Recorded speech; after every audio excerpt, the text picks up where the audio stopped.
चलो शुरू करते हैं। क्लास 12th फिजिक्स का chapter 4 moving charges and magnetism या मैग्नेटिक इफेक्ट ऑफ करंट का ये लेक्चर नंबर 4 है।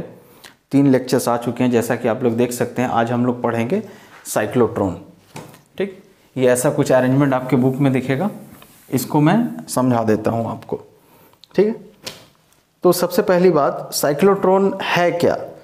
तो cyclotron is a device used to accelerate charge particles like protons, neutrons, alpha particles etcetera to very high energies या बहुत high speed. कहीं ये लिखा रहा है कि बहुत हाई एनर्जी या कहीं ये लिखा रहा है कि बहुत हाई स्पीड पे उसको एक्सेलरेट करते हैं, तो बात सेम है। अगर कोई आपको बोलता है कि स्पीड बढ़ा रहा है, v बढ़ा रहा है, तो इसका मतलब क्या है? काइनेटिक एनर्जी क्या होता है? Half mv²। तो काइनेटिक एनर्जी बढ़ रहा है। तो एनर्जी बढ़ रहा है बोले या फिर स्पीड बढ़ रहा है बोले, बात वही है। इस चीज को आप लोग याद रखेंगे। तो अब ये काम हम लोग करेंगे कैसे? जैसा आप लोगों ने अभी तक पढ़ा है कि अगर हम लोग यूनिफॉर्म मैग्नेटिक फील्ड में किसी चार्ज पार्टिकल को मूव कराते हैं तो उसका स्पीड चेंज नहीं होता है। ठीक है, उसका स्पीड चेंज नहीं होता, ये बात अच्छे से पता रहना चाहिए। तो फिर हम एक्सेलरेट करेंगे कैसे? ठीक, तो हम लोग एक्सेलरेट ऐसे करेंगे कि इलेक्ट्रिक फील्ड भी रखेंगे और मैग्नेटिक फील्ड भी रखेंगे। इसमें हम लोग यहां पे एक ऑसिलेटर लगा देंगे, AC source, high voltage oscillator लगा देंगे। अच्छा, ये क्या है वो पहले मैं बता दूं। एक सिलेंडर लेंगे आप, कुछ इस टाइप का एक सिलेंडर लिए और इस सिलेंडर को आप बीच से ऐसा काट दीजिए, खोखला सिलेंडर। तो कुछ इस टाइप का दिखेगा। खोखला सिलेंडर को अगर आप बीच से काट देंगे तो कुछ डी शेप का ऐसा दिखेगा, ये खोखला सिलेंडर। तो इसी को बोलते हैं हम लोग डीज।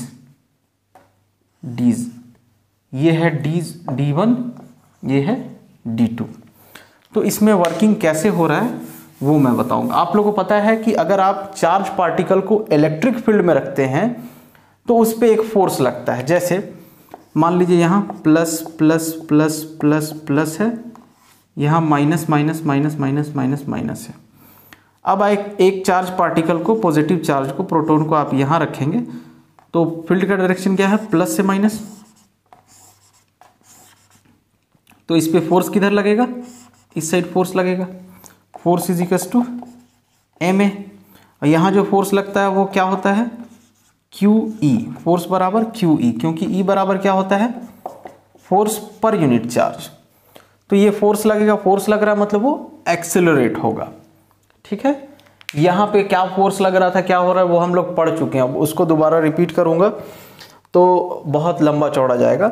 बुक से आप लोग कंस्ट्रक्शन लिख लेंगे या मैं बोलते जाता हूँ, आपको समझाते जाता हूँ, ये आप लोग देख के इसको समझने की कोशिश करेंगे। मैं बोल रहा हूँ प्रिंसिपल आप लिखिए पहले। आपको थ्योरी बता दिया।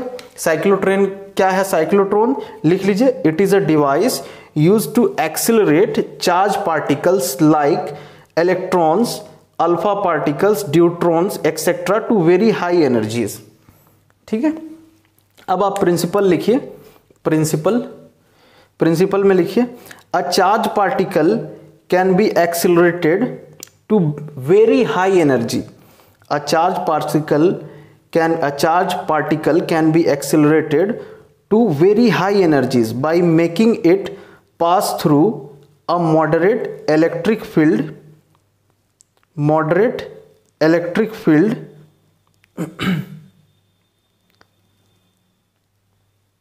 a number of times electric field से उसको हम लेते जाएंगे, उसको उससे पास कराते जाएंगे तो उसका स्पीड बढ़ता जाएगा। समझा रहा हूं कैसे बढ़ेगा। Full stop. This can be done with help of a perpendicular magnetic field which throws the charge particle into a circular motion. Magnetic field क्या करता है? चार्ज पार्टिकल को सर्कुलर मोशन दे देता है। ठीक है, comma, the frequency of which does not depend on speed of particle and the radius of the circular orbit। बता दिए आपने, ये आप जानते हैं कि उसका फ्रीक्वेंसी किस पे डिपेंड नहीं करता है, speed of particle and radius of circular path का जो ऑर्बिट का जो रेडियस है उस पर डिपेंड नहीं करता है। ठीक है, लिखाते जा रहा हूँ सब, उसके बाद समझाऊंगा। कंस्ट्रक्शन में लिखिए, कंस्ट्रक्शन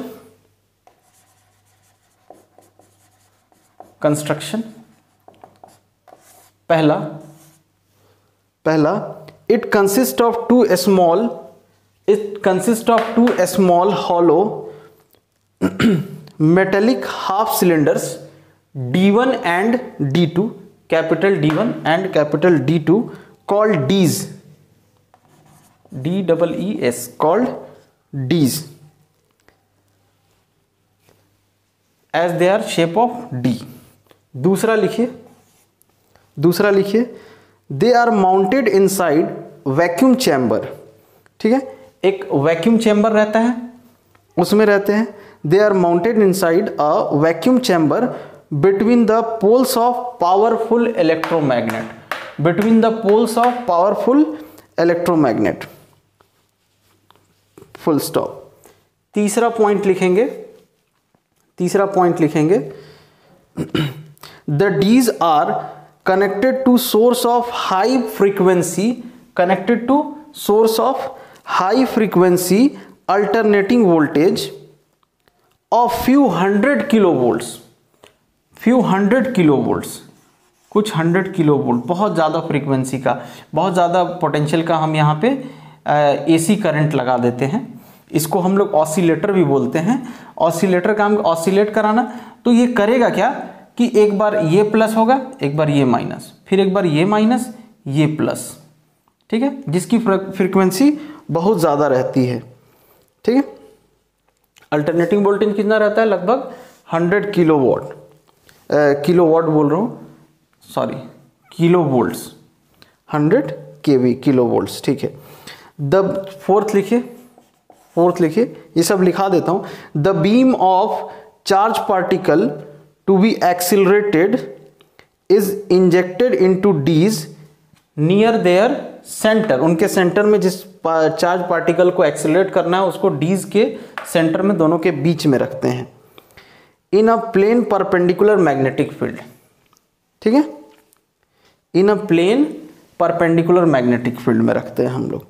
ठीक, फिफ्थ लिखेंगे the charge particles are pulled out of Ds by deflecting plate. यहां पे डिफ्लेक्टिंग प्लेट रहता है, इससे चार्ज पार्टिकल बाहर आ जाता है, इसमें से निकल के चार्ज पार्टिकल बाहर आ जाता है। जहां आपको स्ट्राइक करना रहता है उसको वो स्ट्राइक कर देता है। ठीक है, फिफ्थ लिखिए the charge particles are pulled out of Ds by deflecting plate. Deflecting plate में याद रखेंगे वो निगेटिवली चार्ज रहता है, which is negatively charge through a window W। यहां पे एक विंडो है, विंडो W मान लीजिए, विंडो W से वो बाहर आ जाता है। ठीक है, सिक्स्थ एडिशनल लिख लीजिए the whole device is in high vacuum. The whole device is in high vacuum so that the air molecules may not collide with charge particles. ठीक है, लिख लीजिए सब। अब हम लोग आते हैं इसके थ्योरी पे कि सर हो क्या रहा है। तो मान लेते हैं हम लोग इसका एक सेक्शन डायग्राम बनाते हैं। अगर हम लोग जैसे नॉर्थ से साउथ जा रहा है ना फील्ड का लाइन, तो एक ये है हमारा चैम्बर। ठीक, ये हमारा चैम्बर है, इसमें डीज कैसे रखे हुए हैं, ऐसे और ऐसे। सॉरी, कॉल आ गया था। चलिए अब आगे कंटिन्यू करते हैं। यहाँ पे इजेक्टर लगा रहता है, यहाँ से टारगेट रहता है, यहाँ से घूम घूम के वापस आ जाता है। और एक और चीज़ आप लोग यहाँ पे समझेंगे, ये जो मैग्नेटिक फील्ड है ऊपर से नीचे, समझ लीजिए कि हम ऊपर से देख रहे हैं इसको, ठीक। तो मैग्नेटिक फील्ड कैसा, ऐसा। अब आप उसको सामने से देखेंगे तो हम दिखा देते हैं कि भाई ये अंदर की तरफ जा रहा है, इनवर्ड, ठीक है। ये समझने में दिक्कत नहीं होना चाहिए। ऐसा कुछ मैग्नेटिक फील्ड है अपना,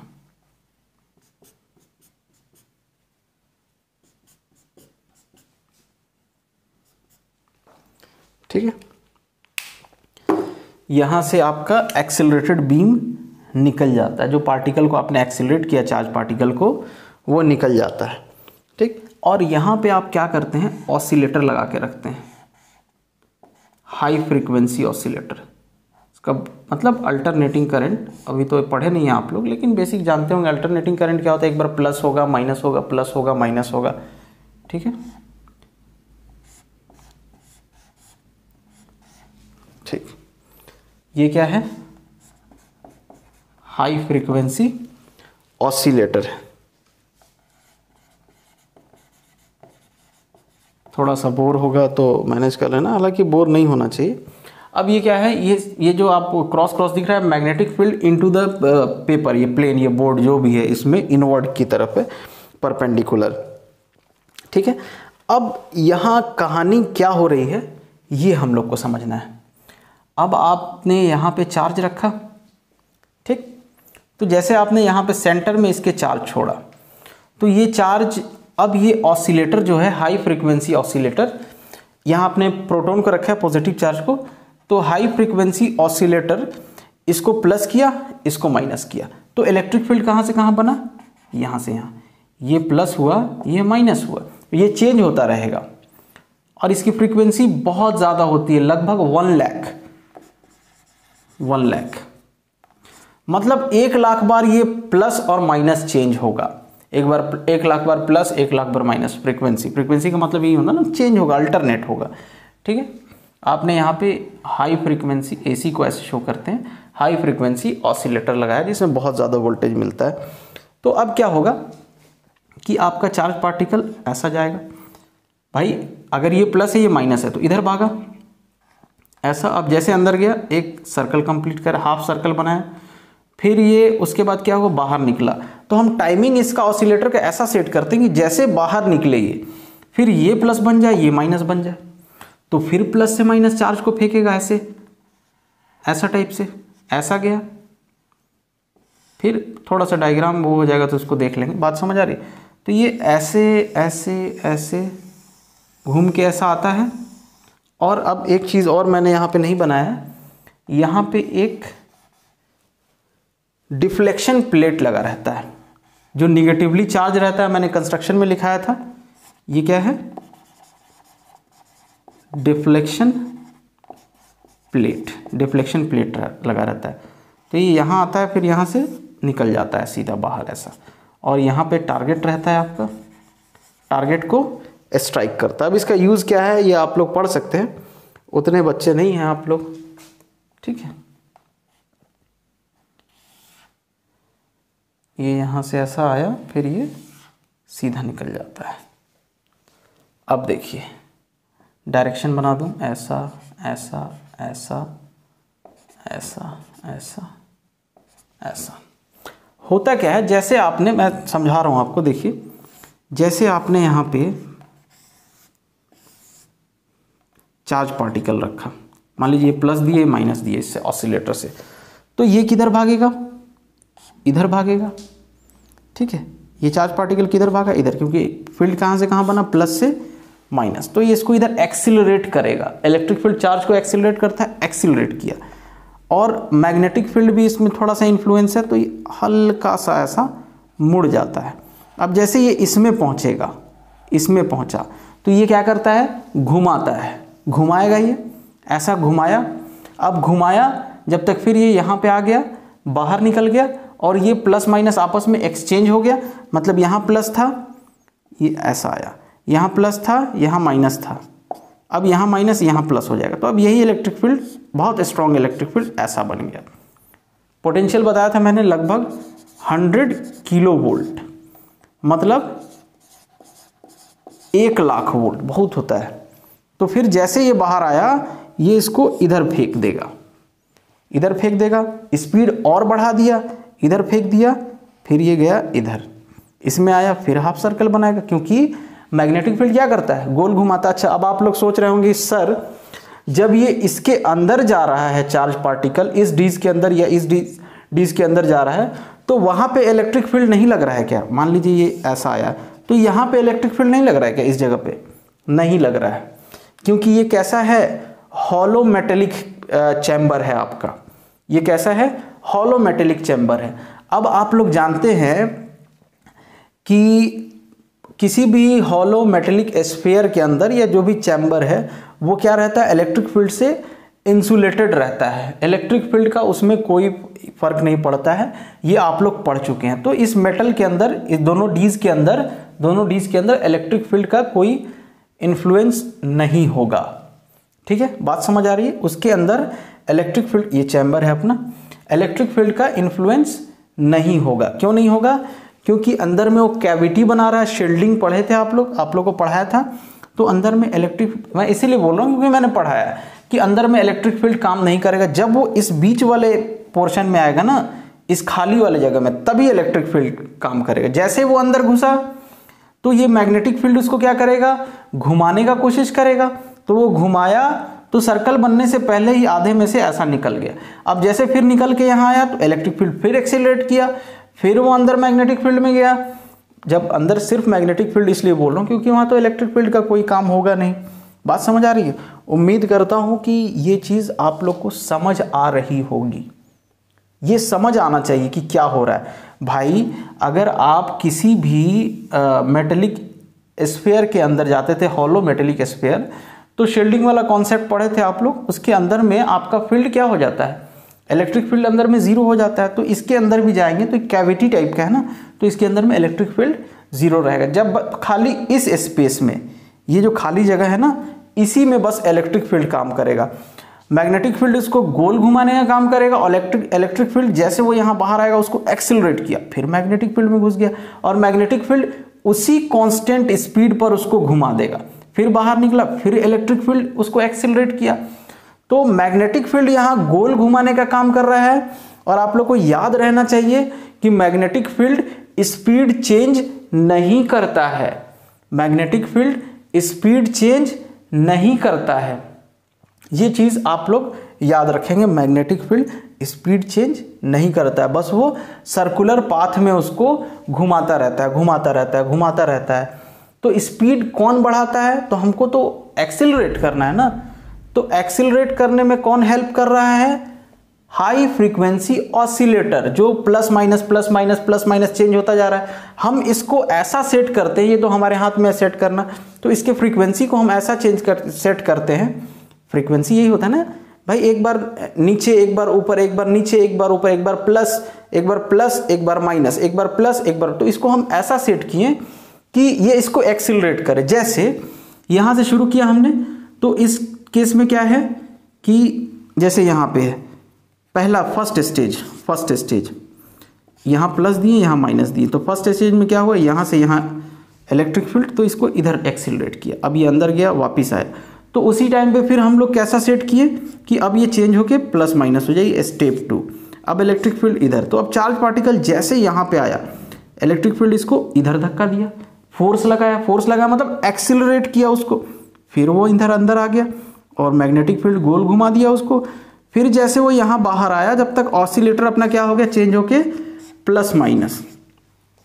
ये प्रोसेस बहुत फास्ट होता है, बहुत फास्ट। ये जो गोल गोल घूम रहा है ना, बहुत फास्ट होता है। और साथ में हाई फ्रीक्वेंसी ऑसिलेटर है तो वो तो फास्ट है ही है। तो फिर थर्ड स्टेज में क्या हुआ, यहाँ प्लस, यहाँ माइनस। तो अब जैसे यहाँ आया चार्ज पार्टिकल, यहाँ पे आया चार्ज पार्टिकल, ये इलेक्ट्रिक फील्ड इसको एक्सिलरेट कर दिया इधर। ठीक है, कैसे एक्सिलरेट भाई, आप प्लस चार्ज को अगर ऐसा इलेक्ट्रिक फील्ड में रखेंगे, इधर से इधर जा रहा, मतलब इधर प्लस है इधर माइनस है, तो किधर फेंकाएगा, इधर फेंकाएगा। बात समझ आ रही? इधर फोर्स लगेगा उस पर, फोर्स मतलब फोर्स लग रहा है मतलब एक्सिलरेट हो रहा है। बात समझ आ रही? अब फोर्थ स्टेप की बात करें अगर हम, ये अंदर चला गया, फिर इसको मैग्नेटिक फील्ड ऐसा गोल घुमाने की कोशिश की, जब तक आधा ही चक्कर हुआ, जब तक ये बाहर निकलने का टाइम आ गया। अब जैसे यहाँ पे बाहर निकलने ये आया, उसी टाइम पे फिर अपना ऑसिलेटर चेंज कर देगा, प्लस माइनस ऐसा है। अब ये आ गया इलेक्ट्रिक फील्ड, प्लस से माइनस, अब इधर प्लस हो गया इधर माइनस हो गया, ऑसिलेटर का काम ही यही है। तो अब इलेक्ट्रिक फील्ड इधर से इधर बना, तो जैसे ये चार्ज पार्टिकल आया उसको इधर एक्सिलरेट कर दिया ऐसे। बात समझ आ रही? तो ये घूमते घूमते घूमते फिर इधर से निकल जाता है ऐसे।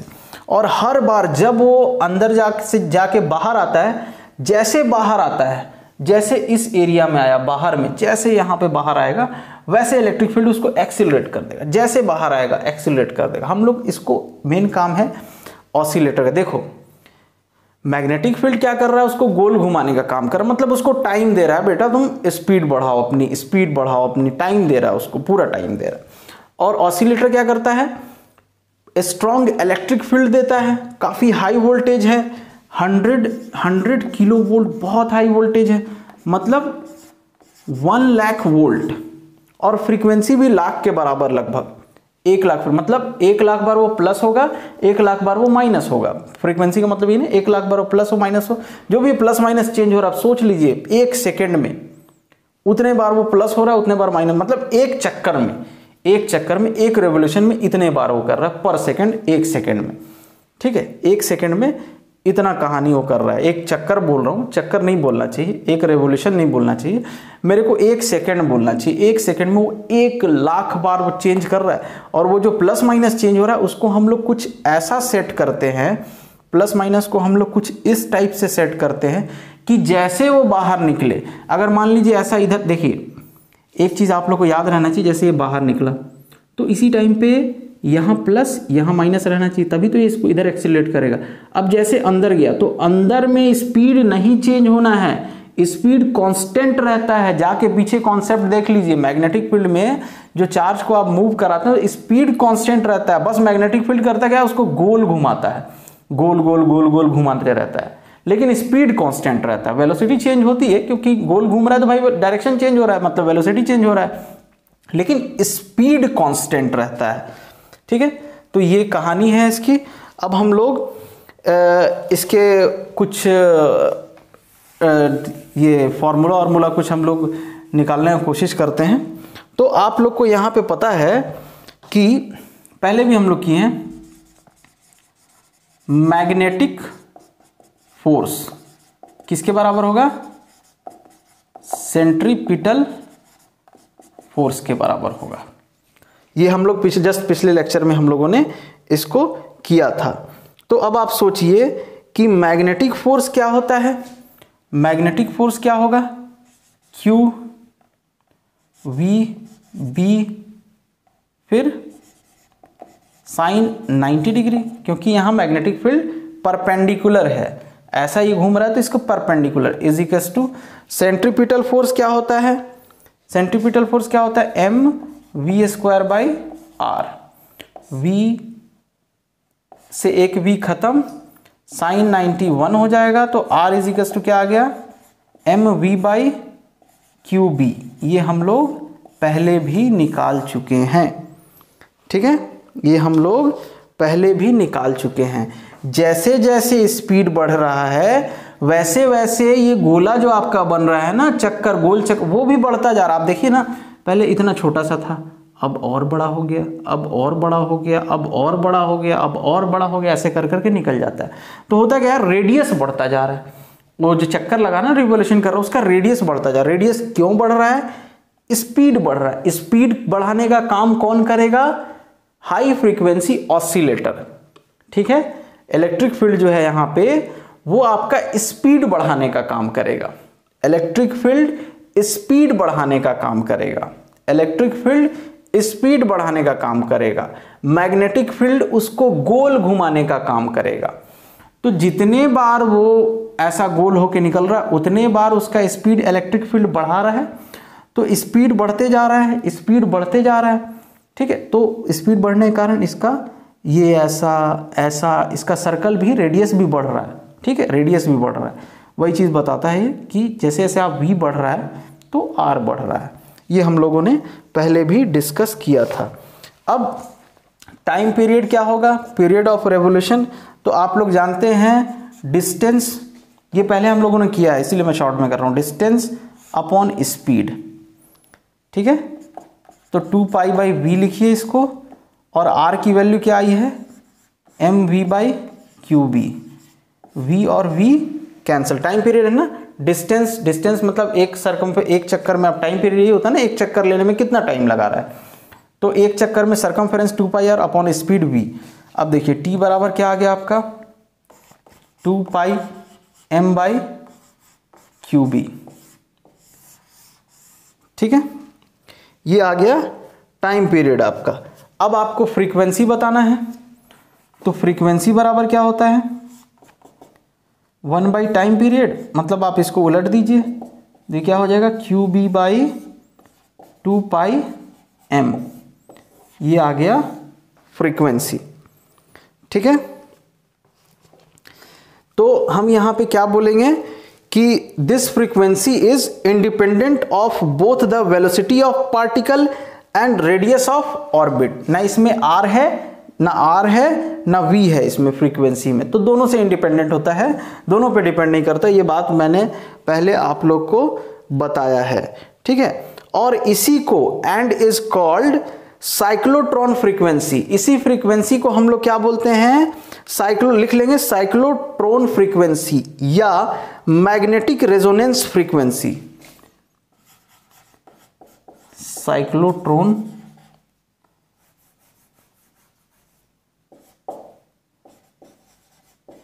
फ्रीक्वेंसी या मैग्नेटिक रेजोनेंस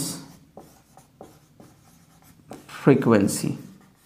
ठीक है, साइक्लोट्रॉन फ्रीक्वेंसी या magnetic resonance frequency.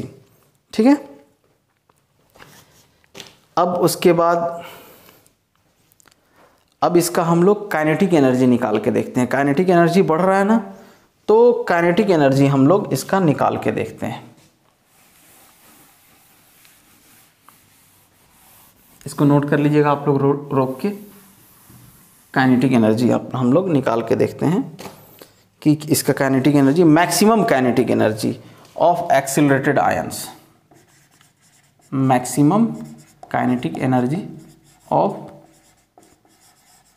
Accelerated ions, maximum kinetic energy देखा जाए तो फिर यहाँ पे भी हम लोग वही करेंगे कि मैग्नेटिक फोर्स या सेंट्रीपिटल फोर्स बराबर magnetic force m f. Centripetal force क्या होता है, m v square by r, और मैग्नेटिक फोर्स क्या होता है, q v B sine theta, और थीटा 90 है तो साइन 1 हो जाएगा। तो बस इसको इतना ही हम लोग लिखते हैं। ठीक है, अब यहाँ पे हम लोग को मैक्सिमम काइनेटिक एनर्जी के लिए स्पीड कौन सा रखना होगा, तो वी नॉट रखेंगे। वी नॉट बराबर मैक्सिमम स्पीड। तो जहाँ जहाँ वी है वहाँ पे आप क्या लिख देंगे, वी नॉट लिख देंगे।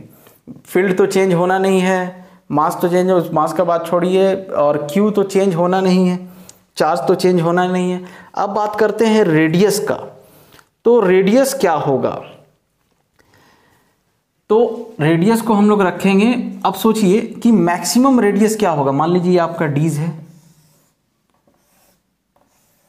अब इसमें ऐसा गोल गोल गोल ऐसा घूम रहा है गोल गोल, तो मैक्सिमम रेडियस क्या होगा, जो ये डीज का रेडियस होगा। बात समझ आ रही है ना भाई, ये डीज को तोड़ के तो बाहर नहीं निकल सकता है, बहुत मैक्सिमम अगर ये चार्ज पार्टिकल जाएगा तो डीज के रेडियस जितना जाएगा, इससे बड़ा बाहर निकल के तो ऐसा सर्कल नहीं बनाएगा ना। तो मैक्सिमम ये रेडियस बराबर क्या होगा, रेडियस ऑफ डीज। तो मैक्सिमम स्पीड हमको चाहिए तो रेडियस भी मैक्सिमम रखना पड़ेगा, और मैक्सिमम रेडियस क्या होगा, रेडियस ऑफ डीज। तो यहां जहां आपको आर दिखे वहां पे आप लोग आर नॉट लिख देंगे। क्या लिख देंगे, आर नॉट लिख देंगे। अब ये वी से एक वी कैंसिल करा दीजिए, तो वी नॉट बराबर क्या हो जाएगा, इसको उधर भेज दीजिए, q B r naught upon m, q B r naught upon m. अब देखिए, अब आपको क्या निकालना था, maximum kinetic energy of ions, of ion से चार्ज पार्टिकल, एक्सीलरेटेड आयन जो भी है वो लिख देंगे।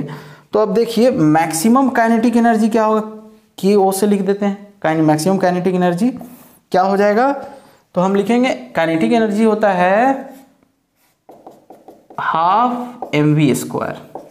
तो मैक्सिमम काइनेटिक एनर्जी क्या होगा, हाफ एम वी नॉट का स्क्वायर। अब मैक्सिमम एनर्जी चाहिए तो स्पीड भी मैक्सिमम रखेंगे, और स्पीड की वैल्यू आप लोग निकाल चुके हैं, उस वैल्यू को यहाँ पे पुट कर देंगे।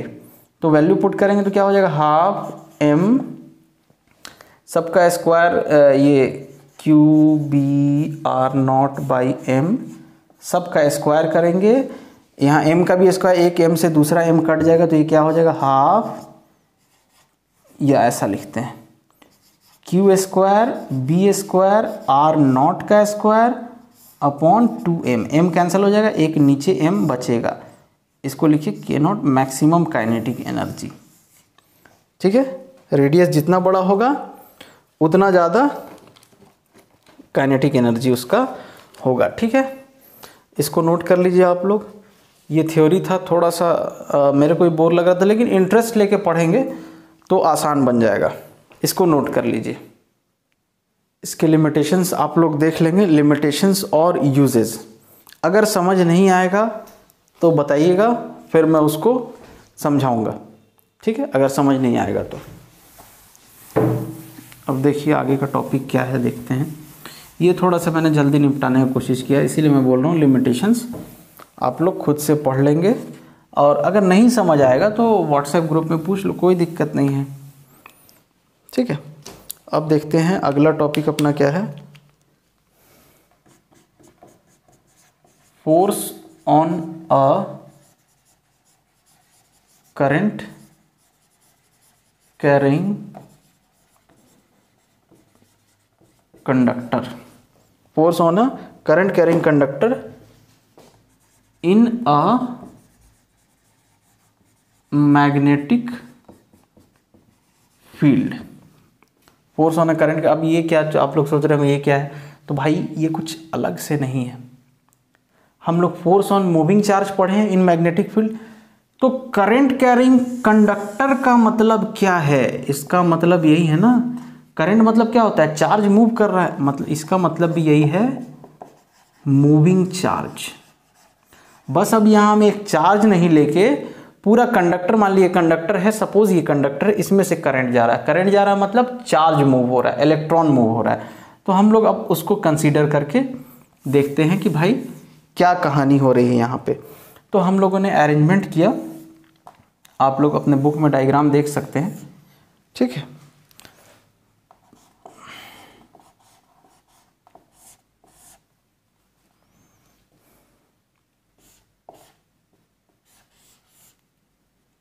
यहाँ पे इसको फिक्स कर दिया है, और यहाँ पे हम लोगों ने एक मैग्नेट लिया, यहाँ साउथ पोल, यहाँ नॉर्थ पोल, और हम लोगों ने क्या किया कि यहाँ पे एक ऐसा करंट कैरिंग कंडक्टर रखे हैं। अब ये हवा में तो लटक नहीं सकता है, तो हम लोगों ने क्या है, यहाँ से एक वायर लेके ऐसा बांध दिया, यहाँ लपेट दिया इसको, और इसको निकाल के लाके इधर एक बैटरी से जोड़ दिया, और एक यहाँ इस टाइप से।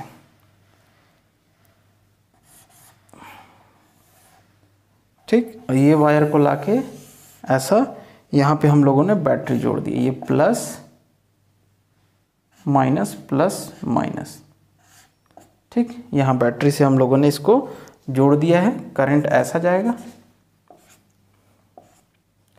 और ऐसा वापिस आ जाएगा। ठीक है, तो इस टाइप का कुछ अरेंजमेंट है। अब इसमें आप लोग कंसीडर करते हैं फील्ड किधर है, क्या है, डायरेक्शन वायरेक्शन के लिए। अब इसमें फोर्स लगेगा, ये डिफ्लेक्ट होगा अपना कंडक्टर। क्यों डिफ्लेक्ट होगा, क्योंकि इस कंडक्टर में क्या है, मूविंग चार्ज है, और वो मूविंग चार्ज किस में है, मैग्नेटिक फील्ड में। तो मूविंग चार्ज जब मैग्नेटिक फील्ड में रहता है तो उसमें फोर्स लगता है, ये हम लोग पढ़े हैं। तो अब हम लोग उसका डायरेक्ट फार्मूला कुछ निकाल के देख लेते हैं कि भाई यहाँ पे कहानी क्या हो रही है। डायरेक्शन इसका जो आप लोग देंगे वो फ्लेमिंग लेफ्ट हैंड रूल आपको बताया था FBI, उससे आप लोग देंगे फ्लेमिंग लेफ्ट हैंड रूल से, जहाँ पे ये फोर्स बताएगा, ठीक है, ये मैग्नेटिक फील्ड का डायरेक्शन बताएगा और ये मिडिल फिंगर आपका करंट बताएगा कि भाई करंट किधर है। ठीक है, तो हम लोग इसका एक्सप्रेशन अब इसके लिए निकालते हैं direct, expression for force on current carrying conductor,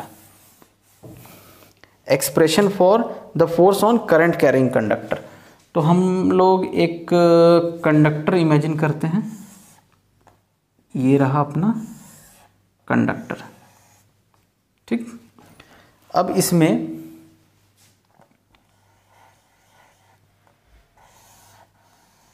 एक एक्सिस आप इसको ले लीजिए, एक एक्सिस ये ले लीजिए और एक एक्सिस कुछ ऐसा ले लीजिए। ठीक है, अब आप लोग जान रहे हैं करंट किधर जा रहा है, सपोज करंट इधर जा रहा है, तो ये निगेटिव चार्ज मतलब इलेक्ट्रॉन उसी टाइम पे किधर जा रहा है, इधर, मतलब इधर क्या है भाई, मिडिल फिंगर पे हम लोग क्या लेते थे, या तो करंट या स्पीड।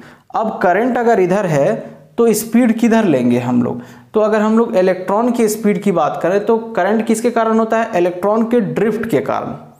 तो करंट इधर है तो इलेक्ट्रॉन किधर ड्रिफ्ट हो रहा है, इधर ड्रिफ्ट हो रहा है इलेक्ट्रॉन।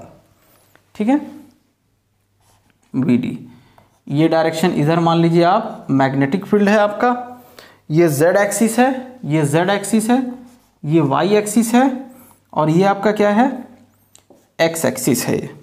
अब जाहिर सी बात है भाई, इधर करंट है, इधर फील्ड है, तो इधर कहीं फोर्स होगा। अब हम लोग इसी सब का कैलकुलेशन करने वाले हैं। ठीक, तो सबसे पहली बात कि फोर्स इज इक्वल्स टू क्या होगा, अगर आप वेक्टर फॉर्म में लिखेंगे तो आप याद कीजिए फोर्स क्या होता था, Q vector V cross vector B, ये होता था फोर्स ऑन मूविंग चार्ज, जहां पे V क्या रहता था, वेलोसिटी रहता था, ये हम लोग जानते हैं। We know that force on moving charge Q। अब यहां चार्ज क्या है, चार्ज Q क्या है, इलेक्ट्रॉन है। ठीक है, चार्ज Q क्या है, इलेक्ट्रॉन है। V बराबर क्या है, drift of electron, drift velocity of electron VD। ठीक है, VD के टर्म में अगर हम लोग इन सब चीज़ों को अगर हम लोग लिखते हैं तो, और इसका कुछ लंबाई मान लीजिए आप कि ये कंडक्टर का लेंथ क्या है, L है इसका लेंथ। ठीक, करंट इधर जा रहा है ऐसा Y एक्सिस में। तो अब हम लोग इसके लिए फोर्स लिख रहे हैं, फोर्स क्या लिखेंगे, फोर्स को लॉरेंट्ज फोर्स किधर लग रहा है, पॉजिटिव एक्स एक्सिस की तरफ लग रहा है। अब ये फोर्स को आप लोग इसी फॉर्म में अगर लिखेंगे तो ये क्या लिखेंगे, VD क्रॉस B, और यहाँ निगेटिव लगा देंगे। अब निगेटिव क्यों लगा रहे हैं, क्या रीज़न है, कई लोग बोलते हैं कि सर इलेक्ट्रॉन है इसीलिए नेगेटिव लगा देते हैं। दूसरा मैं आपको मेन रीज़न बताना चाहता हूँ कि डायरेक्शन का खेल है। चलिए हम देखते हैं कि फोर्स किधर लग रहा है। तो फील्ड, ये फील्ड रखते हैं, फील्ड ऊपर, करंट किधर है, इस साइड जा रहा है करंट, तो फोर्स किधर लग रहा है, पॉजिटिव एक्स एक्सिस में फोर्स लग रहा है आपका। अब अगर आप ड्रिफ्ट वेलोसिटी के डायरेक्शन में, देखिए हमको ये डायरेक्शन लेना नहीं, अगर आप लोग इस डायरेक्शन में लेंगे तो आपका फोर्स क्या हो जाएगा, उधर हो जाएगा। ये देखिए अगर आप ये फील्ड रखें, ये आप अपना वेलोसिटी का डायरेक्शन रखें ऐसा, तो अंगूठा किधर बता रहा, अंदर की तरफ, मतलब निगेटिव एक्स एक्सिस में वो लगने लगेगा। ठीक है, तो हम लोग निगेटिव डायरेक्शन किसके लिए हैं, ड्रिफ्ट के लिए हैं कि भाई ड्रिफ्ट नेगेटिव साइड में ड्रिफ्ट हो रहा है, इधर पॉजिटिव इधर नेगेटिव, इसीलिए हम लोग इसको फोर्स को हम लोगों ने निगेटिव इसमें शो कर दिया है। अब देखिए, अब आगे बढ़ते हैं, तो अब हम लोग मान लेते हैं कि स्मॉल n बराबर स्मॉल n बराबर क्या है, नंबर ऑफ फ्री इलेक्ट्रॉन्स। क्या है ये, number of free electrons per unit volume, per unit volume. Small n क्या है, number of electrons per unit volume. Capital N हम लोग क्या लिखते थे, टोटल नंबर ऑफ इलेक्ट्रॉन्स। अब ये आप कैसे लिखेंगे, टोटल नंबर ऑफ इलेक्ट्रॉन्स कैसे निकालेंगे, तो number of electrons per unit volume into volume. ठीक है, ये सिंपल भाई, पर यूनिट वॉल्यूम का पता है, तो जो इसका वॉल्यूम ऑफ क्या है, ये वॉल्यूम ऑफ कंडक्टर। तो कंडक्टर के वॉल्यूम से अगर हम मल्टीप्लाई कर देंगे तो हमको पता चल जाएगा कि टोटल नंबर ऑफ इलेक्ट्रॉन्स कितने हैं। ठीक, तो अब आप देखिए ये n इजिकल्स टू क्या हो जाएगा, number of electrons per unit volume small n into volume of conductor. तो इसका वॉल्यूम क्या होगा, वॉल्यूम बराबर एरिया ऑफ क्रॉस सेक्शन, ये मान लेते हैं ये एरिया क्या है, a है, area of cross section into इसका लंबाई l। ठीक है, तो n a l आ गया, ये क्या आ गया, ये n a l आ गया। ठीक है, अब हम लोग देखते हैं आगे। देखिए ये जो फोर्स हम लोग लिखे हैं, ये एक आप देख सकते हैं यहां मैंने E लिखा है, मतलब एक इलेक्ट्रॉन का है। तो यहां पे मैं लिख देता हूं force experienced by each electron. एक इलेक्ट्रॉन, हर एक इलेक्ट्रॉन कितना, तो हमको एक इलेक्ट्रॉन का पता चल गया, एक इलेक्ट्रॉन पे इतना फोर्स फील हो रहा है। तो अब हम लोग टोटल नंबर ऑफ इलेक्ट्रॉन पे अगर हम लोग निकाल लेंगे तो हम लोग को फोर्स ऑन कंडक्टर मिल जाएगा। ठीक है, ये फोर्स ऑन ईच इलेक्ट्रॉन है, ऊपर वाला मैं डाल रहा हूं। ठीक है, तो अब हम लोग क्या लिखेंगे, टोटल फोर्स ऑन कंडक्टर। ठीक है, टोटल फोर्स ऑन कंडक्टर क्या होगा, टोटल फोर्स ऑन कंडक्टर अगर आप मान लीजिए F, capital F is equals to क्या होगा, तो force on total electrons in, इसको आप लोग लिख लेंगे क्योंकि बुक में ऐसा नहीं लिखा रहेगा, force on total electrons in conductor. ठीक है, हमको क्या निकालना है कि कंडक्टर पे कितना फोर्स लगेगा। तो हम लोगों ने क्या किया है, सिंपल हम लोगों ने एक इलेक्ट्रॉन पे कितना फोर्स लग रहा है वो निकाल लिया है। तो टोटल फोर्स मान लीजिए इसमें एक सब ऐसे ही समझने के लिए कि 1000 इलेक्ट्रॉन है, तो एक इलेक्ट्रॉन पे अगर 2 न्यूटन का फोर्स, एक समझने के लिए भाई बस, एक इलेक्ट्रॉन पे अगर 2 न्यूटन का फोर्स लग रहा है, तो टोटल कितने इलेक्ट्रॉन हैं, 1000 इलेक्ट्रॉन। 1000 इलेक्ट्रॉन पे कितना फोर्स लगेगा, 2000 न्यूटन का। पूरे जितने इसमें इलेक्ट्रॉन है सब पे 2000, मतलब सब मिला के सारे इलेक्ट्रॉन पे कितना फोर्स लग रहा है, 2000 न्यूटन का। तो ये कंडक्टर में ही है ना पूरा, तो हम लोग क्या बोलेंगे, ये कंडक्टर पे लग रहा है। भाई टोटल इलेक्ट्रॉन पे जो फोर्स लग रहा है वही तो कंडक्टर पे लग रहा है, क्योंकि इलेक्ट्रॉन कहीं बाहर थोड़ी ही है, इलेक्ट्रॉन कहाँ है, कंडक्टर में है। बात समझ आ रही है। तो अब हम लोग क्या लिखेंगे, F बराबर total number of electrons N into force on 1 electron, force on total electrons in conductor. तो force on total electrons on conductor, इसको भी मैं थोड़ा सिंप्लीफाई करके लिख देता हूं, क्या होगा, total number of electrons into force on each electron. एक इलेक्ट्रॉन का फोर्स पता है, टोटल नंबर ऑफ इलेक्ट्रॉन से मल्टीप्लाई कर दीजिएगा तो टोटल फोर्स आपको मिल जाएगा, वही किया मैंने यहाँ पे।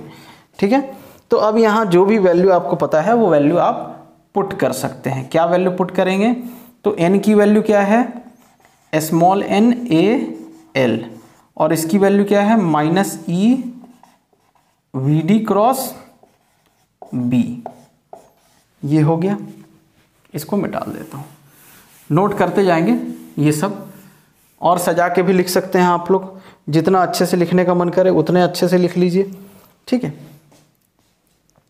अब मैं एक काम करता हूँ, जो कांस्टेंट है ना उसको बाहर कर लेता हूँ, ठीक है। तो ई एन ए, एल को अंदर डाल देता हूँ, l minus l v d, ठीक है, minus l v d cross B. अब हमको इसको पॉजिटिव बनाना है, एल वी डी के साथ खेल करते हैं कुछ। अब एक चीज़ यहाँ पे आप लोग समझिए, एक चीज़ समझाता हूँ आप लोग को। ये किसका डायरेक्शन है? करंट का। तो करंट तो वेक्टर नहीं है, तो अगर हमको वेक्टर के टर्म में लिखना होगा तो हम लोग क्या लिखेंगे? I L. अब आप याद कीजिए आई एल क्या होता था? आई एल क्या होता था? यही नोट कर देता हूँ। तो आई एल क्या था आपका? आई वेक्टर एल, ये था आपका current element, current element. I L क्या था? करंट एलिमेंट था, याद है ये। और ये करंट एलिमेंट क्या है? वेक्टर। ये भी बता चुका हूँ, करंट एलिमेंट क्या है? वेक्टर। करंट तो वेक्टर नहीं है, लेकिन जब आप उसमें लेंथ ले लेते हैं तो एक फिक्स डायरेक्शन, मतलब बोल देंगे कि आप वेक्टर एडिशन लॉ फॉलो करता है, लेंथ ले लें तो करंट एलिमेंट वेक्टर है। तो अब हम लोग क्या बोलेंगे कि current element, element I l and drift velocity v d are in opposite direction to each other. एक दूसरे से करंट एलिमेंट, करंट इधर जा रहा है, ड्रिफ्ट वेलोसिटी इधर है, तो एक दूसरे से अपोजिट डायरेक्शन में। अब देखिए, अब जो चीज़ मैं लिखने वाला हूँ वो आप लोग को समझ आना चाहिए। अगर मैं बोलूँ, अगर मैं लिख दूँ कि एल वी डी बराबर वी डी एल, तो क्या ये सही है? नहीं, ये सही नहीं है। क्यों? इधर देखिए, एल को आपने कांस्टेंट लिया और वी डी किधर का डायरेक्शन बता रहा है? इधर का डायरेक्शन, इधर का, ठीक है, negative y axis, y dash की तरफ बता रहा है, नेगेटिव वाई एक्सिस। अब ये देखिए वी डी इंटू एल, अब वी डी को कांस्टेंट लिया आपने और एल किधर का डायरेक्शन बता रहा है? इधर का, पॉजिटिव वाई एक्सिस। तो दोनों अपोजिट है तो इक्वल नहीं हो सकता है, तो इक्वल करने के लिए हम क्या करेंगे? यहाँ माइनस लगा देंगे। अब ये सही है, अब ये क्या है? सही है, बिल्कुल सही है, एकदम करेक्ट है। एल वी डी, देखिए l into v d, v d into l, magnitude तो सेम आना है, लेकिन दोनों में डायरेक्शन क्या है? अलग है डायरेक्शन। ये किधर बता रहा है? निगेटिव वाई एक्सिस में। ये किधर बता रहा है? पॉजिटिव वाई एक्सिस में। ये नेगेटिव वाई एक्सिस, ये पॉजिटिव वाई एक्सिस, तो दोनों को हमको इक्वल करना है। तो नेगेटिव वाई एक्सिस में नेगेटिव का मल्टीप्लाई करेंगे तो पॉजिटिव हो जाएगा। भाई ये वी डी इधर का डायरेक्शन बता रहा है निगेटिव वाला, तो इसमें मैंने माइनस से मल्टीप्लाई कर दिया, तो ये क्या हो गया? पॉजिटिव। निगेटिव का निगेटिव क्या होगा? पॉजिटिव होगा। तो ये भी अब सेम डायरेक्शन बता रहा है। तो अब आपको करना कुछ नहीं है, अब आपको इसमें यहाँ पे, अब देखिए क्या बन जाएगा ये फॉर्मूला आपका, ये सोचना है आपका। अच्छा, एक और चीज़ बता दूँ आपको, e n A v d. अच्छा चलिए, उससे पहले एक काम कर लेते हैं, इसको पहले लिख लेते हैं। F बराबर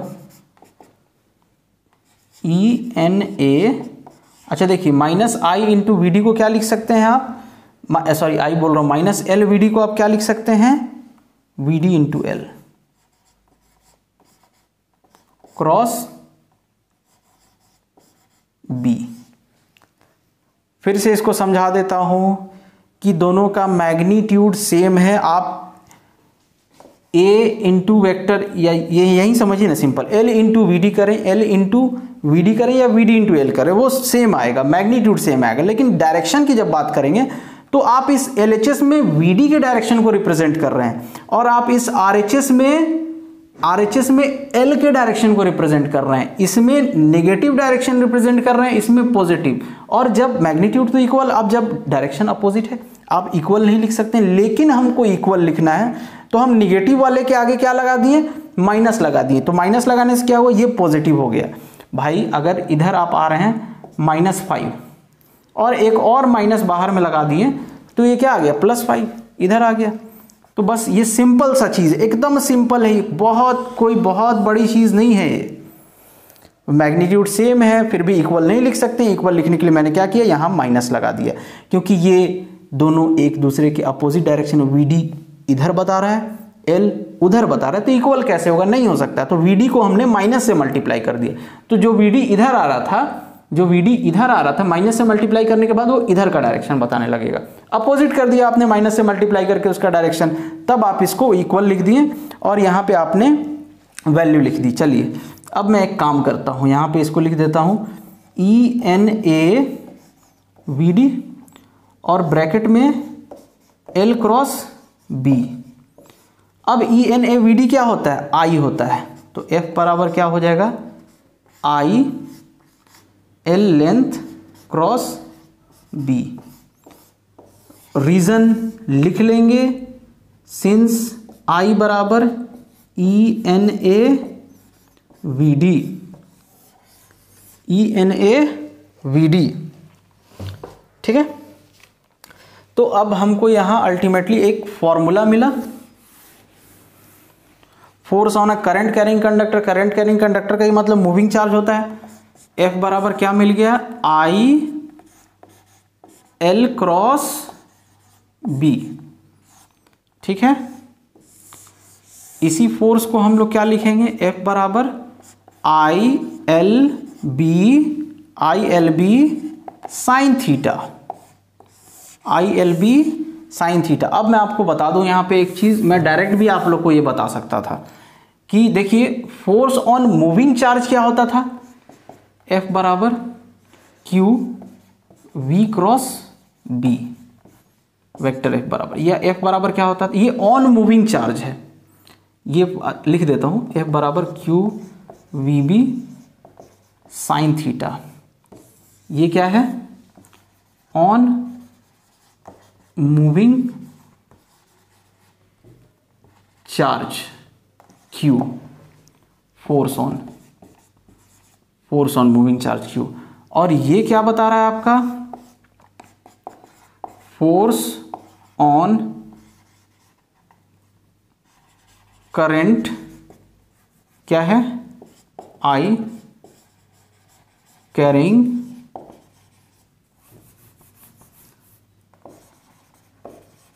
कंडक्टर। मैं इसे कंपेयर करके बता रहा हूं।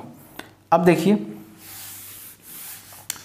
अब जब यहां पे चार्ज था तो आपने चार्ज लिखा, यहां पे चार्ज नहीं है, यहां पे चार्ज नहीं है, यहां पे क्या है, यहां पे क्या है, करंट है, ठीक। तो करंट के लिए आपने चार्ज को रिप्लेस करके क्या लिख दिया है, I लिख दिया, चार्ज को रिप्लेस करके। अब दूसरी बात कि सर फिर आप V को L क्यों रिप्लेस कर दिए। तो भाई V को आप लिख सकते हैं कि जितने लेंथ में हो जा रहा है L लेंथ में, एकदम सिंपल एक टेक्निक बता रहा हूं। V को क्या लिख सकते हैं, L बाई T लिख दीजिए सपोज, या पहले ऐसा हम लोग मान लेते हैं कि भाई हम लोग क्यों लिखें, एक टेक्निक देखते हैं पहले। हम लोग डायरेक्ट नहीं लिख सकते हैं ना, चलिए हम एक टेक्निक देखते हैं। मैं इसी में थोड़ा चेंज कर रहा हूं। F बराबर क्या है, Q V B sine theta. बहुत मजा आएगा आप लोग को, देखिएगा। तो अब अगर कंडक्टर का लेंथ L है, कंडक्टर का लेंथ ये है, L लंबाई है कंडक्टर का, तो इसका स्पीड क्या होगा, V बराबर वेलोसिटी इसका। तो यहां से यहां आया लेंथ, इसका डिस्प्लेसमेंट अपॉन टाइम, ठीक है।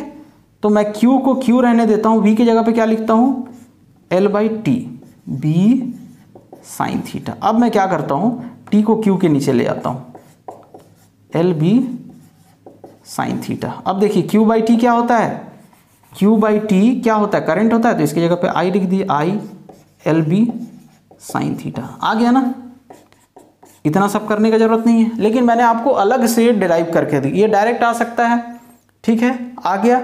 अब दूसरा चीज ऐसे अगर याद रखना हो तो भाई जब कंडक्टर की बात हो तो कंडक्टर में चार्ज नहीं मेंशन करेंगे हम लोग, करंट मेंशन करेंगे। तो चार्ज को हम लोग रिप्लेस कर देंगे करंट से। चार्ज को किससे रिप्लेस कर देंगे? करंट से, ठीक है। अब उसके बाद वहां पे हम लोग वेलोसिटी देख रहे थे, यहां पे हम वेलोसिटी नहीं देखेंगे, यहां हम क्या देखेंगे? लेंथ देखेंगे कंडक्टर का। तो वेलोसिटी को किससे रिप्लेस कर देंगे? लेंथ से। कंडक्टर वाले केस में ये देखिए, ये वाला आप लोग देख लीजिए, इंटरेस्टिंग है। सिंपल में इतने में मैंने आपको समझा दिया कि इससे ये कैसे आ रहा है। कंडक्टर वाला केस रहेगा तो क्या हो जाएगा। उम्मीद करते हैं कि ये समझ आया होगा। डायरेक्शन जो है, डायरेक्शन आपको फ्लेमिंग लेफ्ट हैंड रूल से ही देना है, ठीक है। बस एक्सप्रेशन में कुछ I Q L V change हो जा रहा है, ये सटीक है, इसको देख लीजिए, ये ठीक है, आपको सेटिस्फाइड कर देगा। भाई वेलोसिटी की जगह पे आप क्या लिख सकते हैं, या स्पीड की जगह क्या लिख सकते हैं? Distance by time. तो डिस्टेंस माने कंडक्टर का जितना लेंथ है। चार्ज कहाँ से कहाँ? यहाँ से यहाँ मूव करेगा इलेक्ट्रॉन, तो कितना लेंथ मूव किया? एल लेंथ मूव किया। एक समझने के लिए कितने टाइम में, मान लिया टी टाइम में मूव किया, ठीक है। अब मैं डायरेक्शन की बात कर रहा था ना, direction Fleming left hand rule से दे दीजिएगा आप लोग। अब देखिए यहाँ पे जो थीटा था वो किसके किसके बीच में था? चार्ज का वेलोसिटी और मैग्नेटिक फील्ड के बीच में था। तो यहाँ पे जो है थीटा वो किसके किसके बीच में है? एल और बी के बीच में, माने लेंथ ऑफ कंडक्टर लिख देते हैं, theta is angle between length of conductor l and magnetic field B, ठीक। अब यहां हम लोग कुछ स्पेशल केस देख लेते हैं कि पहला, इफ कंडक्टर में करंट है तो current carrying conductor placed parallel to magnetic field, m f मतलब मैग्नेटिक फील्ड। तो मान लीजिए मैग्नेटिक फील्ड ऐसा है और इसी के पैरेलल में रखा हुआ है आपका कंडक्टर। तो इस केस में क्या होगा? थीटा बराबर या तो 0 डिग्री होगा या थीटा बराबर 180 डिग्री होगा। तो फोर्स आप निकाल लीजिए, F is equals to I l B sine 0 degree रखी या 180 डिग्री रखी, ये क्या आ जाएगा? 0। तो हम लोग क्या बोलेंगे? Thus a current carrying conductor placed parallel to the direction of magnetic field does not experience any force, ठीक है, क्लियर है। अब केस 2 देखते हैं, ठीक है। केस 2 क्या रखते हैं? Case 2, if current carrying conductor placed perpendicular to magnetic field MF। अब इसी करंट कैरिंग कंडक्टर को हम क्या कर रख दिए? परपेंडिकुलर मान लीजिए रख दिए मैग्नेटिक फील्ड की। ये बी है, पहले पैरेलल रखे थे, अब परपेंडिकुलर रखे। तो इस केस में क्या हो जाएगा? एफ बराबर, पहले थीटा की बात कीजिए तो थीटा बराबर 90 डिग्री, तो एफ बराबर I l B sine 90 degree. Sine 90 हो गया 1, तो ये क्या आ गया? I l B. और आप लोग जानते हैं इससे ज़्यादा फोर्स नहीं होगा, ये मैक्सिमम वैल्यू ऑफ फोर्स है, एफ मैक्स बोल देंगे इसको, आई एल बी ये मैक्सिमम। तो अब नोट कर सकते हैं, thus a current carrying conductor placed perpendicular to direction of magnetic field experiences a maximum force, experiences a maximum force. जिनको जो भी नहीं समझ आया होगा वो पूछेंगे मेरे से कि सर ये नहीं समझ आया है। इसके बाद एक और लेक्चर आएगा, इसी लेक्चर में हम लोग इसी से रिलेटेड एक और टॉपिक ऐड करने का कोशिश करते हैं। एक और टॉपिक, लास्ट टॉपिक ऐड कर लेते हैं, देख लेते हैं, ठीक है। Forces between two parallel current carrying conductors, forces between two parallel current carrying, spelling mistake देख लेंगे आप लोग, कंडक्टर्स। दो करंट कैरिंग कंडक्टर है, तो इसका दो केस आता है। मान लीजिए कि एक, अब ये अरेंजमेंट कैसे होगा मैं वो बता देता हूँ, ठीक है। आपके बुक में प्यारा सा डायग्राम बना होगा, ऐसा दो डायग्राम बना होगा, दो पैरेलल करंट कैरिंग कंडक्टर का। तो एक ऐसा लाया होगा वायर, ऐसा ऐसा टाइप से, फिर इसको निकाल के ऐसा ऐसा, ठीक। यहाँ पे इसने क्या किया, ये माइनस ये प्लस और लाके इसमें डाल दिया। इसमें क्या है, मर्क्यूरी है, ठीक है, मर्क्यूरी भरा है, कंडक्ट करेगा। अब देखिए क्या होता है, प्लस से माइनस जाता है करंट, तो ऐसा आएगा ऐसा, और ये दोनों से ऐसा ऊपर चढ़ेगा, फिर ऐसा वापस आ जाएगा इसमें। दूसरा केस क्या होगा, अब मतलब एक बार पैरेलल भाई दो तरीके से हो सकता है ना, कंडक्टर पैरेलल है, दोनों में सेम डायरेक्शन में करंट। दूसरा क्या हो सकता है, ये पहला केस। दूसरा केस क्या हो सकता है, पैरेलल है लेकिन दोनों में एक दूसरे के अपोजिट डायरेक्शन में करंट, ठीक। ये समझते हैं अब अपोजिट डायरेक्शन में हम करंट को कैसे दौड़ाएंगे। तो देखिए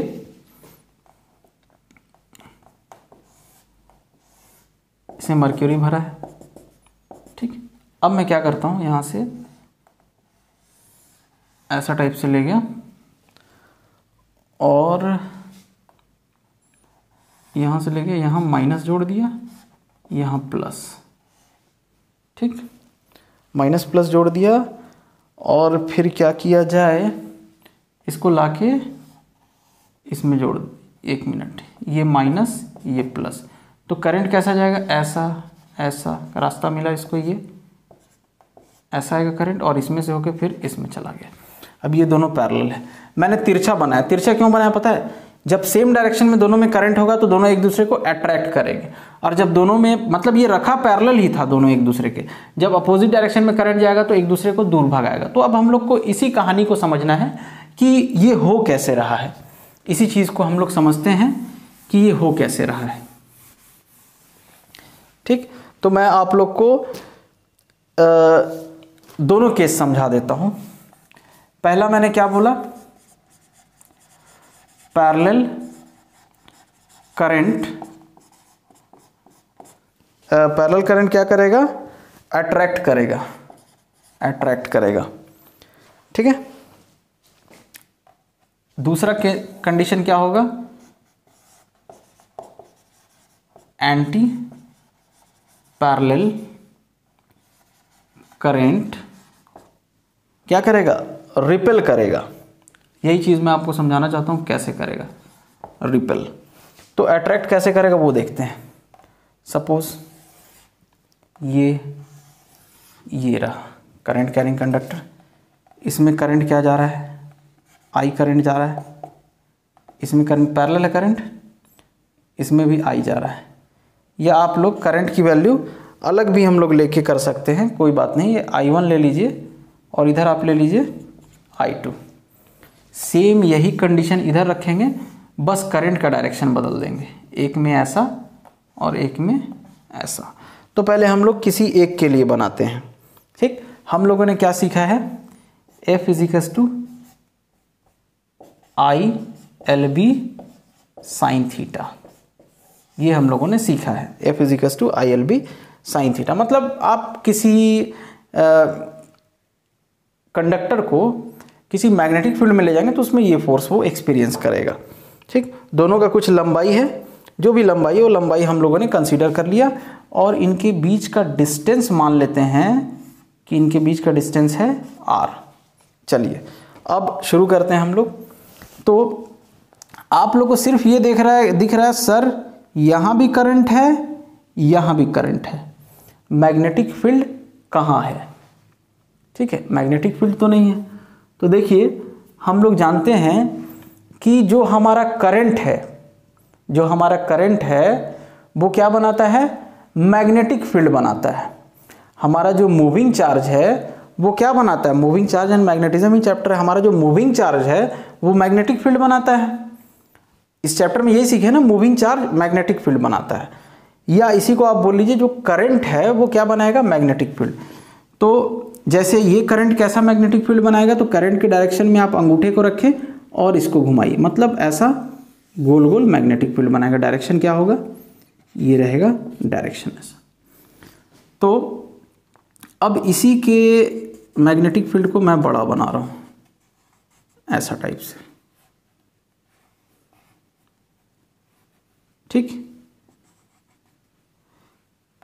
ऐसा ऐसा।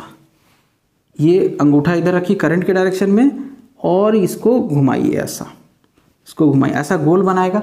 अब देखिए ये जो मैग्नेटिक फील्ड बनाया, ये जो मैग्नेटिक फील्ड बनाया, इसी के मैग्नेटिक फील्ड के एरिया में, क्षेत्र में, रीजन में ये कंडक्टर आ गया आपका, मैग्नेटिक फील्ड मिला। इस I1 के मैग्नेटिक फील्ड में ये I2 आ गया। तो अब इसका मैग्नेटिक फील्ड जो है आपको इस पॉइंट पे कैसे होगा, जैसे ये सर्कल बना रहा है, अब मैं पूछूं इस पॉइंट पे, आप बोलेंगे ऐसे, इस पॉइंट पे ऐसे, इस पॉइंट पे ऐसे, इस टाइप से मैग्नेटिक फील्ड का डायरेक्शन। तो यहाँ पे क्या होगा, ऐसा होगा B1, फर्स्ट वाले करंट के कारण B1 होगा मैग्नेटिक फील्ड, ठीक है। ये वायर इसका ये ऐसा फील्ड कैसा बन रहा है, ऐसा बन रहा है। तो इस पॉइंट पे कैसा होगा, अंदर की तरफ जाता हो, तो ये अंदर की तरफ ऐसा दिखा दिया है मैंने, वो तिरछा विरछा नहीं है ना, मतलब ये वायर में करंट ऐसा, तो मैग्नेटिक फील्ड का डायरेक्शन अंगूठा घुमाइए ऐसा, ये है मैग्नेटिक फील्ड का डायरेक्शन, ये। तो यहाँ पे मैं पूछूं तो ऐसा अंदर की तरफ, ये यहाँ पे अंदर की तरफ ऐसा घूम रहा है ना मैग्नेटिक फील्ड, ये मैग्नेटिक फील्ड का डायरेक्शन ये है। तो यहाँ पे कैसा होगा, अंदर की तरफ जाता हो, तो अंदर की तरफ जाता होगा मैंने ऐसे दिखाया है, ठीक है। अब हम लोग फोर्स की बात करेंगे। तो ये भाई साहब आ गए मैग्नेटिक फील्ड में, तो ये भाई साहब पे क्या लगेगा, फोर्स लगेगा। किसके कारण लगेगा, 1 के कारण फोर्स लगेगा ऑन 2। तो 1 के कारण 2 पे फोर्स जो लगेगा उसका direction Fleming left hand rule से दे देते हैं कि फोर्स किधर लगेगा। तो देखिए करंट का डायरेक्शन किधर है, ऊपर, करंट का डायरेक्शन ऊपर, तो मिडिल फिंगर को करंट के डायरेक्शन में ऊपर की तरफ, और मैग्नेटिक फील्ड किधर है, ये सर्कल ऐसे घूम रहा है, तो अंदर की तरफ, अंदर की तरफ। तो मैग्नेटिक फील्ड जो आपको ऐसे दिखाना हो किधर है, अंदर की तरफ। तो इसको FBI, तो इसको किधर रखिए, अंदर की तरफ ऐसा, ये करंट और ये मैग्नेटिक फील्ड। तो अंगूठा आपको क्या दिखाएगा, फोर्स। तो अंगूठा क्या दिखा रहा है, इधर। तो हम लोग इस वाले फोर्स को क्या बोलेंगे, F21, force on 2 due to 1। बात समझ आई, फोर्स ऑन 2 ड्यू टू 1। अच्छा, अब आ जाइए आप, जैसे इसका मैग्नेटिक फील्ड बन रहा है वैसे इसका ही बन रहा होगा, बिल्कुल बनेगा। चलिए बना लिए। अब इसका डायरेक्शन, अंगूठा इधर, इसको घुमाइए, डायग्राम के लिए थोड़ा माफ करना, अंगूठा ऊपर, इसको ऐसा घुमाइए। तो इसका डायरेक्शन कैसा हो रहा है, इस टाइप का हो रहा है। इसका मतलब यहाँ पे क्या होगा, ये घूम रहा है ऐसा, तो यहाँ पे ये घूम रहा है ऐसे, तो यहाँ पे बाहर की तरफ। तो बाहर की तरफ कैसे दिखाएं, तो ऐसे दिखा देते हैं। ये सेकंड के कारण है तो B2 लिख दिया, ये फर्स्ट के कारण है तो B1 लिख दिया, ठीक है। अब यहाँ फोर्स, अब देखिए इस मैग्नेटिक फील्ड में ये करंट कैरिंग कंडक्टर आ गया। अब इस करंट कैरिंग कंडक्टर पे फोर्स किधर लगेगा, तो देखिए अंगूठा फ्लेमिंग लेफ्ट हैंड रूल, तो फील्ड का डायरेक्शन बाहर की तरफ, करंट ऊपर की तरफ, फील्ड का डायरेक्शन बाहर की तरफ, करंट ऊपर की तरफ। तो अंगूठा क्या बताएगा, फोर्स, ये F12 ऑन 1 ड्यू टू 2। देखिए लग गया, अट्रैक्टिव फोर्स एक दूसरे को खींच रहा है, ये इधर ये इधर, तो एक दूसरे को खींच रहा है, इसीलिए parallel current attract. Parallel current क्या करेगा, अट्रैक्ट करेगा। एकदम इसको रिपीट करके देख लो भाई, नहीं समझ आ रहा है तो आ जाओ अब यहाँ दूसरे वाले में कोशिश करो कि मेरे बनाने से पहले तुम खुद ही बना लो, ठीक है। इसको उलट दीजिए ऐसा, यहाँ ले लेते हैं I1 और यहाँ ले लेते हैं I2। अब इसका फील्ड बनाते हैं ऐसा, तो कैसा घूमेगा, ये ऐसा, तो ये तो यहाँ पे ये देखिए इसका करंट का डायरेक्शन अंगूठा रखिए और उंगली को ऐसा कर्ल कीजिए, घुमाइए, तो ये, तो इस वाले वायर पे कैसा लगेगा, यहाँ पे अंदर की तरफ जाता हुआ, ऐसा ऐसा अंदर, तो यहाँ पे क्या हो गया, अंदर की तरफ जाता हुआ, इसको लिख दीजिए B1, क्योंकि करंट 1 के कारण है तो B1। अच्छा, अब यहाँ पे हम लोग डायरेक्शन की बात कर लें। अब देखिए इस मैग्नेटिक फील्ड B1 में ये करंट कैरिंग कंडक्टर आ गया। Left hand rule, Fleming left hand rule लगाइए, तो करंट के डायरेक्शन में किसको रखिए, करंट के डायरेक्शन में मिडिल फिंगर को, और फील्ड कहाँ है, यहाँ अंदर की तरफ, तो इसको अंदर की तरफ रखिए, इसको फील्ड वाले को अंदर की तरफ, तो अंगूठा किधर बताएगा, बाहर की तरफ, इधर F21, force on 2 due to 1। ठीक है, क्लियर है। अब यहाँ आते हैं, अब इसका बनाते हैं। इसका कैसा होगा, अंगूठा करंट के डायरेक्शन में और उंगली कर्ल कीजिए। अब इसका सर्कल ऐसा बनेगा, जस्ट उसका अपोजिट, इस टाइप का सर्कल बन रहा है। ठीक है, अब यहाँ पे देखिए, इस पॉइंट पे देखते हैं, तो इस फील्ड में ये जो ऐसा घूम रहा है ना, ऐसा घूम रहा है, तो ये देखिए ना, ये करंट का डायरेक्शन ऐसा घूमे, ऐसा घूम रहा है, तो यहाँ पे आपका कंडक्टर आ गया, ये वाला ऐसा घूम रहा है, तो इसके लिए क्या होगा, अंदर की तरफ B2, 2 के कारण। अब यहाँ आपको करंट भी पता है, तो ये कंडक्टर इस मैग्नेटिक फील्ड में आया, तो अब इस पे देखते हैं फोर्स कैसा लगेगा, FBI। ठीक है, FBI लगाते हैं, Fleming left hand rule, FBI।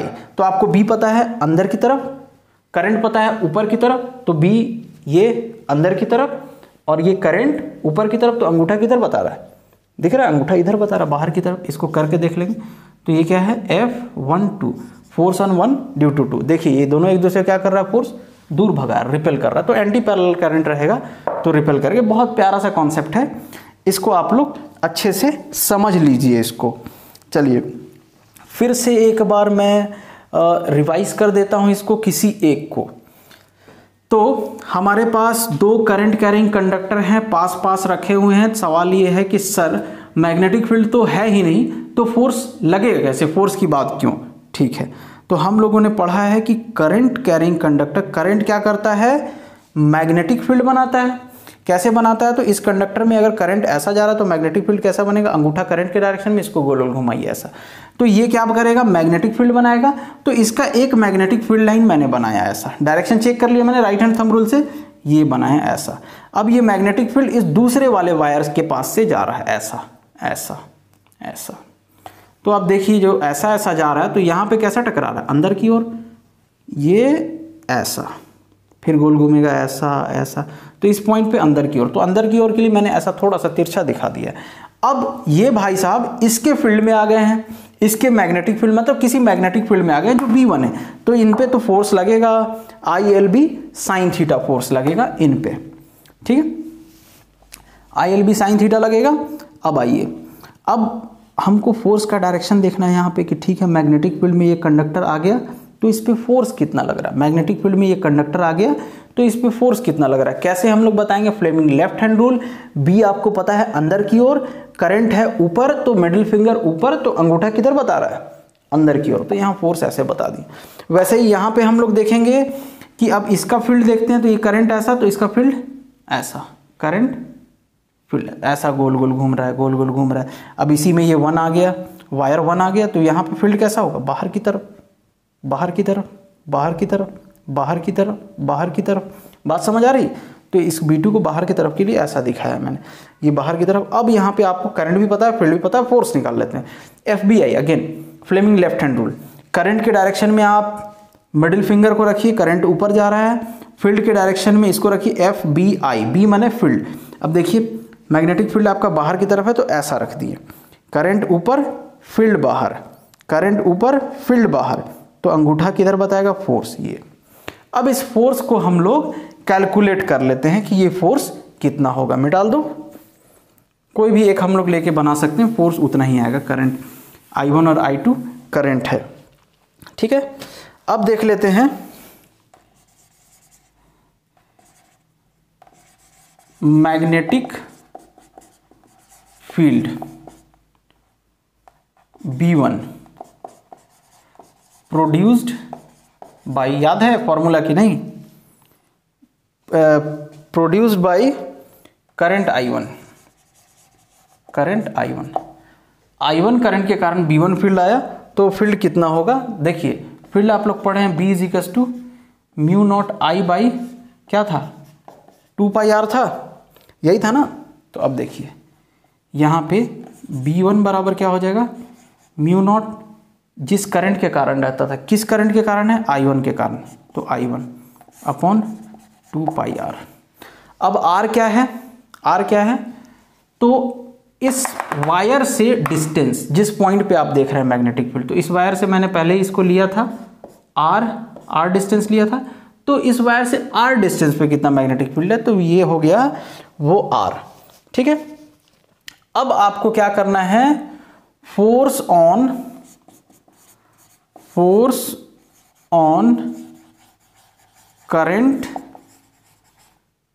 Carrying conductor, ये पता है फॉर्मूला, वही फॉर्मूला यूज किया, force on current carrying conductor, जिसके पास करंट क्या है I2, करंट क्या है I2, force on current carrying conductor I2 in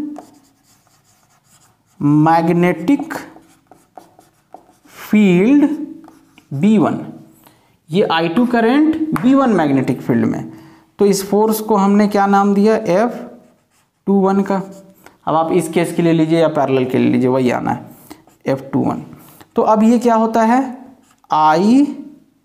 ILB sine theta, ठीक है, ILB साइन थीटा होता है, ये सबको पता है। और यहाँ पे थीटा क्या है, 90 डिग्री है, थीटा L, ये L और मैग्नेटिक फील्ड के बीच में, तो ये रहा L और मैग्नेटिक फील्ड अंदर की तरफ, दोनों के बीच में 90 डिग्री का एंगल। अब बात ये है कि B कौन सा B रखना है, तो जिस फील्ड में है वो, तो किस फील्ड में है, B1 फील्ड में है वो, तो यहाँ B की जगह पे क्या रख देंगे, B1। और लेंथ दोनों कंडक्टर का तो हम लोग एक समान लिए हैं। अब यहाँ I कौन सा I रखना है, तो इस कंडक्टर का I, जिस पे आपको फोर्स देखना है उसका I, तो उसका I क्या है, I2। ठीक है, जिस कंडक्टर पे आपको फोर्स देखना है उसका I क्या है, I2 है।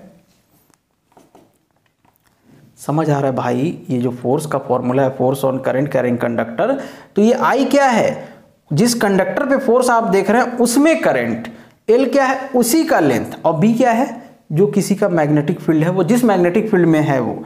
तो ये force on current carrying conductor I2 पे जब हम फोर्स देख रहे हैं तो इसमें करंट तो I2 है भाई, नो डाउट। अब वो किस मैग्नेटिक फील्ड में है, तो 1 के मैग्नेटिक फील्ड में, मतलब B1 में, तो इसीलिए मैग्नेटिक फील्ड B1 रखे हम लोग। और ये 90 डिग्री मैंने आपको समझा दिया है कैसे आ रहा है। अब यहाँ देखिए, आप लिखिए I2L, B1 की वैल्यू क्या लाए हैं, mu naught I1 upon 2πr, sign 90 हो गया 1, तो F21 बराबर क्या हो गया, F21 बराबर क्या हो गया, ये हो गया mu naught L I1 I2 by 2πr। ठीक है, ये L लेंथ पर फोर्स हो गया, म्यू नॉट, या ऐसा लिख लीजिए, mu naught I1 I2 into L, ये आ गया फोर्स। अच्छा, ये F21 निकाला है मैंने, अगर मैं F12 निकालता तो F12, ये फोर्स देख लिया आप लोगों ने, इसको मैं इधर लिख लेता हूँ, F21 बराबर mu naught I1 I2 by 2πr into L। ठीक है, ये लिख लिया आपने। अब देखिए, अब मैं निकाल रहा हूँ force on current carrying conductor I1 पे फोर्स हम लोग निकाल रहे हैं इसके फील्ड के कारण। दोनों केस में आप लीजिए सेम आना है, तो इस डायग्राम के लिए लीजिए या उस डायग्राम के लिए। और मैग्नेटिक फील्ड अब क्या हो जाएगा, B2 हो जाएगा। I1 के लिए मैग्नेटिक फील्ड B2 वाला मैग्नेटिक फील्ड रहेगा, इसका मैग्नेटिक फील्ड B2। तो अब बस आपको इसमें क्या करना है, नॉर्मल फॉर्मूला लिख लीजिए। फील्ड किस फील्ड में रखा है, B2 में। इसका करंट क्या है, अच्छा हाँ, इसको 1 2 कर लीजिए, फोर्स ऑन 1 ड्यू टू 2। इसका करंट क्या है, I1। डाउट होगा प्लीज पूछो, कोई दिक्कत नहीं। अब देखिए ये I1, ठीक। अब इसको आप निकालिएगा कि मैग्नेटिक फील्ड B2 कितना है, तो B2 क्या हो जाएगा, ये I mu naught I2 by 2πr, इसका magnetic field mu naught I2 by 2πr। तो ये हो जाएगा I2/2πr, तो फिर ये उतना ही आ जाएगा। मतलब ये फोर्स और ये फोर्स इक्वल एंड अपोजिट है। ठीक है, क्या है? इक्वल एंड अपोजिट है। तो हम क्या बोल सकते हैं? वेक्टर F21 बराबर निगेटिव ऑफ वेक्टर F12। दोनों केस में इक्वल अपोजिट फोर्स लग रहा है भाई, एक ही डायरेक्शन में थोड़ी जा, एक इधर आ रहा है, अट्रैक्शन में भी अपोजिट है, रिपल्शन में भी अपोजिट है। ठीक है, अब इसमें एक चीज बोल देता है, force per unit length, force per unit length, force per unit small F से डिनोट करेंगे, क्या होगा? कैपिटल एफ बाई लेंथ, जैसा कि नाम है। अब कैपिटल एफ आपका क्या आया था? Mu naught I1/I2/2πr into L upon L, L से एल खत्म। तो फोर्स पर यूनिट लेंथ क्या आ गया? ये आ गया आपका force per unit length, mu naught I1/I2/2πr, force per unit length हो गया। ठीक है, अब इससे आप लोग एम्पियर का भी डेफिनेशन निकाल सकते हैं कि 1 एम्पियर करंट कितना होता है। तो ये जो फॉर्मूला F आया ना, F = म्यू नॉट I1/I2/2πr। ठीक है, तो इसमें आप लोग वैल्यूज़ पुट करके आप लोग निकाल सकते हैं। जैसे हम लोग मान लेते हैं कि नेग्लिजिबल क्रॉस सेक्शन एरिया है और हम लोग रखते हैं I1 बराबर I2 बराबर 1 एम्पियर रखते हैं, और आप यहाँ क्या रख दें? R बराबर 1 मीटर रख दें, दोनों के बीच का डिस्टेंस। तो अब आप वैल्यूज़ पुट करके अगर इसको सॉल्व करते हैं आप, तो ये आ जाएगा 2 × 10⁻⁻7, ठीक है, न्यूटन पर मीटर, क्योंकि फोर्स पर यूनिट लेंथ है। तो यहाँ से एक डेफिनेशन बन गया एम्पियर का। 1 एम्पियर का क्या डेफिनेशन बना? तो सुनिए, लिखिए, 1 ampere is that value of steady current which on flowing in each of the 2 parallel infinitely long conductors of negligible cross section placed in a vacuum at distance of 1 meter, 1 ampere current at distance of 1 meter from each other produces between them, अब उनके बीच में एक force produce करेगा, produces between them a force of 2 × 10⁻⁻7 newton per metre of their length. Newton per मतलब per unit length, ये इतना force लगेगा। ठीक है, तो उम्मीद करते हैं कि ये टॉपिक क्लियर होगा अच्छे से। एक और लेक्चर आएगा, लास्ट लेक्चर, उसमें हम लोग मिलेंगे। ठीक है, थैंक यू।